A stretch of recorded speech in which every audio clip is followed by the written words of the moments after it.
Okay, so this is my final debate video as we had some troubles with the audio.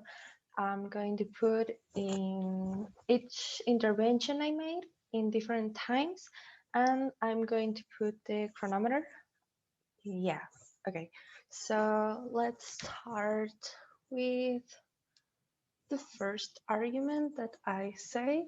One, two, three. Okay, our first argument is going to talk about how the COVID pandemic increased the research and the scientific advances for the vaccine. At the beginning of the pandemic, there was no scientific advancement regarding the vaccine. 1 year later, we have the Pfizer BioNTech, Moderna, Johnson & Johnson, Sputnik 5, and other vaccines that are being developed at the moment.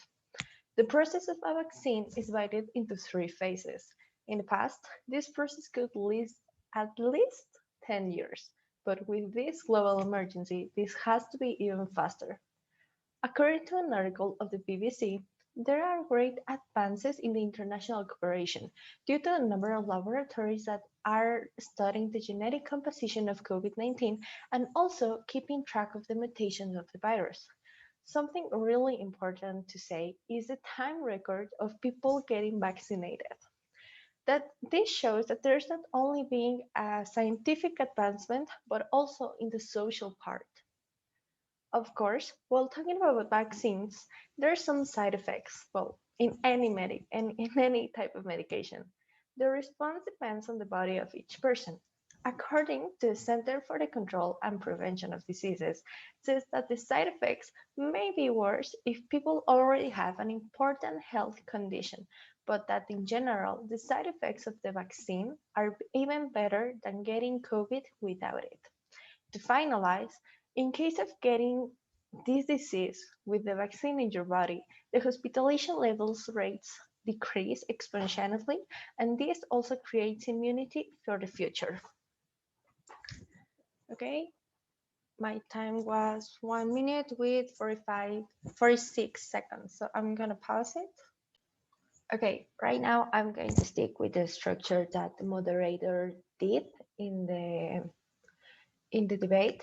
I'm going to read the three questions they asked for us, and I'm going to answer the two of them that I answer.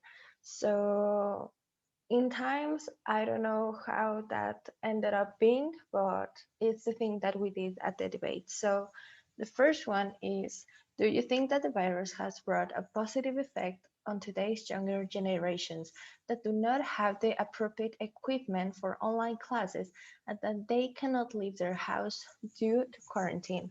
So my time is going to start now. Okay, we do realize that there are some disadvantages for education during the COVID-19 for certain sectors, but as we mentioned before in our last argument, virtual reality is helping to revolutionize the education system. Also, right now, we're having a class in Zoom. We can chat, we can interact, and yes, we understand that it's not the same as being in a classroom, but this is a problem that involves everyone. If we suddenly said and allowed everyone to go to the classrooms, it will be a massive contagion problem. Okay, 144. Now, the second question is, you mentioned that the vaccine have been a positive impact on society, but do you think this could have been avoided if the pandemic didn't grow up the way that it did and such a negative way affecting the society? Okay, so I'm gonna start 00. Okay, yes, the COVID-19 vaccine has had a positive impact, as we said, in the scientific field. Of course, there are people that are being affected, but at the end of the day, this is brought by the consequences of our own action as a society, from climate change, deforestation, all that kind of stuff developed into a pandemic. So at the end of the day, we need to take care of our actions, and we're not saying as a team that COVID-19 is the best thing that has happened, but we cannot only focus in the bad part. We also can focus in the positive side. Okay, 43 seconds. And uh, and the last question that their team asked us was, can you mention what have been the most relevant and important cause to have allowed society to be granted with the benefits that the pandemic has brought? Our question, I recall that we said we already stated all that during the other questions that my partner Javier and I answered. So we told them that we already said that. So I think that that's my part.